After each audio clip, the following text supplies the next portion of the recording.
We're officially into August. The start of the NFL season is less than a month away. Time to really start thinking about those fantasy drafts. And today, we're going to talk about some of my favorite late round targets. We're talking, your final 2 or 3 picks in a draft. We'll give you some names at quarterback, running back, receiver, and tight end.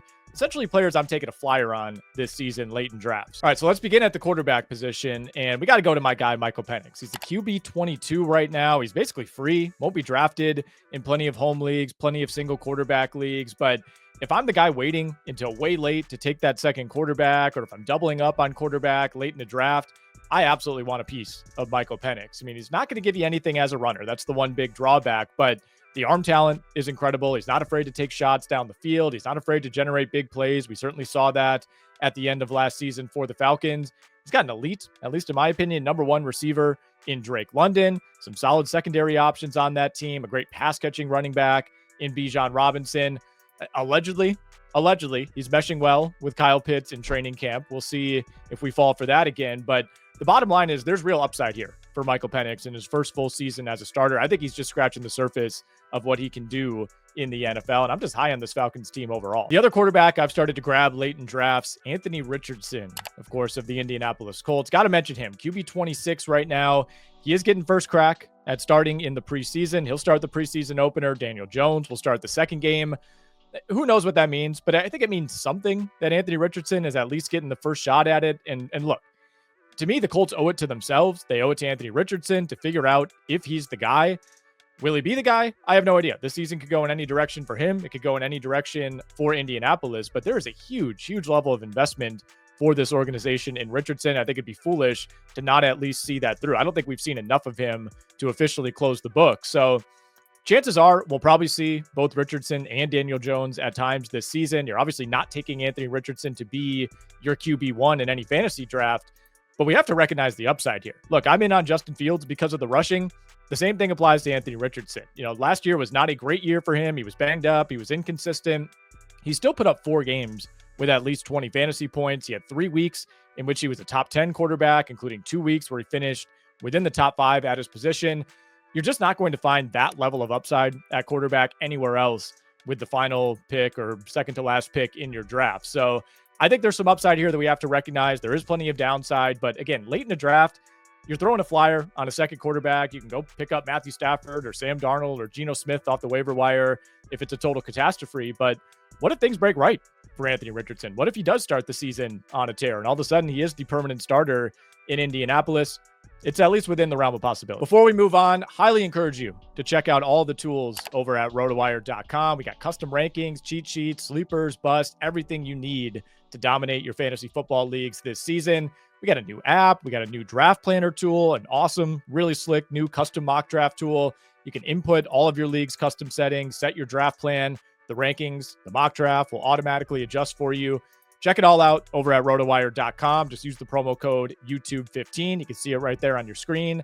YouTube15, rotowire.com, 15% off anything we offer. All right, let's talk some running backs I'm willing to take a flyer on late in drafts. And nobody's generating more buzz right now than Ja'Cory Krosky-Merritt out in Washington, just getting a ton of positive reviews in training camp over the last couple of weeks. We do need to be realistic here, though. There is a long hill to climb for him on that depth chart in Washington. You got Brian Robinson, Austin Eckler, Chris Rodriguez, Jeremy McNichols, all technically ahead of him. It's a lot of names, but there's not a ton of upside to me in that group. And look, this Washington offense, it's an aging team around Jane Daniels. Who knows what's going to happen with Terry McLaurin? They need to find a way to insert some explosion into this offense. And I think if they want to do that, Ja'Cory Krosky-Merritt absolutely provides it. It could very well be another Kamani Vidal situation. I fell for that one last year. I'll happily admit it, but he's a name to monitor at the very least. I wouldn't reach up the board to draft him necessarily at this juncture, but look, if you're throwing a dart with your final pick, if you're in a deeper league, why not throw something out there on Ja'Cory Krosky-Merritt? At the very least, keep an eye on him on the waiver wire early on. All right, a few more running backs I want to get to. Jaden Blue with the Dallas Cowboys, RB42 right now. Look, the Dallas running back room, a total question mark from top to bottom. If I'm handicapping that running back room right now, I would say Javonte Williams is probably the default option. He's most likely to begin the season as the RB1, but I'm not sure that amounts to a whole lot of upside. Miles Sanders to me, we've kind of seen that in the past. Not a lot of upside with him either. Blue is starting to get some reps with the first team in training camp. I think it's going to be a big preseason for him. He's certainly going to have to prove his worth in that backfield. But Dallas, much like Washington, they want some explosion. They don't want to be as bad as they were running the ball last season. And if you're shooting for upside in that group, Jaden Blue is the guy for me. You can get him basically for free late in the draft. All right, next on our list, Rico Dowdle. Nobody is talking about Rico Dowdle. Ended up landing in Carolina this offseason, and I actually think he's kind of an underrated handcuff to Chuba Hubbard. We'll need an injury, of course, to Chuba to be truly fantasy relevant, but there's not a whole lot else in Carolina. You got Trevor Etienne, who they took in the 4th round. He's more of a pass catching option. We're not going to see Jonathan Brooks this season after another knee injury. I think we forget, because of the type of season that the Cowboys had last year, that Rico Dowdle did rush for almost 1,100 yards. He's certainly capable in the receiving game. We're looking at a 14th, 15th round price tag for him right now. He's not as exciting as some of the other obvious handcuff backs. You think of someone like Trey Benson or Tyler Algier or Braylon Allen, but we have to prepare for the possibility that Chuba Hubbard, who we fully expect to be the RB1 in Carolina, what if he gets hurt? In steps Rico Dowdle. It's not the greatest situation by any means, but Rico Dowdle's a proven performer. He's somebody that can at least get you by in a pinch. So in a deeper league, I don't mind throwing a late round pick at Rico Dowdle. All right, a couple younger backs that I want to hit here to conclude the running back position. Woody Marks out in Houston. Now, I'm at the point where I'm expecting Joe Mixon to miss some amount of time to begin the season. Maybe he's out there in week 1. In that case, not sure he would be 100%. Maybe he misses one game. Maybe it's more than that. But either way, this Houston team, kind of like Washington, they have other names. They could go to Daria Gumbawale. They could go to Dameon Pierce. There's just not a whole lot of upside there. Obviously, Nick Chubb in that running back room as well. Early reports on him, hasn't quite looked explosive. Keep in mind, Mixon missed time last year. He already has a ton of mileage on that body. He's second among active NFL players in career touches, behind only Derrick Henry. He's already dealing with an injury coming into the year. I don't think it's a lock that he just stays healthy once he's back. Until Mixon does return, assuming he misses time to begin the year, it will almost certainly be some level of committee. I think the question is, could Woody Marks establish himself as a big-time pass catcher? This is a guy who had 261 catches in his college career. Did play 5 years, but still a pretty overwhelming number. Not sure he's going to be the type of guy who's going to make an impact in your standard 12-team league, shallower draft. But in dynasty formats and deeper leagues, I'm at least intrigued by the possibility of Woody Marks having some big PPR games. I think we need to touch real quickly on a couple other late-round backs. Will Shipley out in Philadelphia. This one's pretty simple. Saquon Barkley insurance. Now, Saquon stayed healthy last year. We never really had to even think about the backup running backs for the Philadelphia Eagles, but Will Shipley is the guy this season to me if Saquon Barkley were to miss any time. The other option's A.J. Dillon. He didn't play last year. He was woefully underwhelming during his time in Green Bay. I'm not sure he's the best fit for that Eagles offense. Shipley's been in this system now for a couple of years. I think he's somebody who should absolutely be drafted in deeper leagues for sure.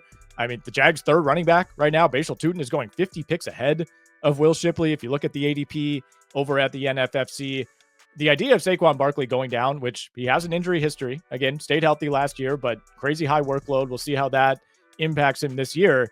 If he misses any amount of time, Will Shipley might be stepping into one of the 2 or 3 best offensive situations in the NFL. The last guy I'll mention, Kyle Monangai out in Chicago. DeAndre Swift seems to have solidified himself as the clear running back 1 for the Bears. There's not really another obvious option. I think he's going to hold that role as long as he's healthy, but Monangai seems to be the RB2, the clear RB2 so far in training camp. That's ahead of Roschon Johnson. It's entirely possible that DeAndre Swift, could play his way out of this job at some point. That would require Monangai to really be impressing behind the scenes to come and take it.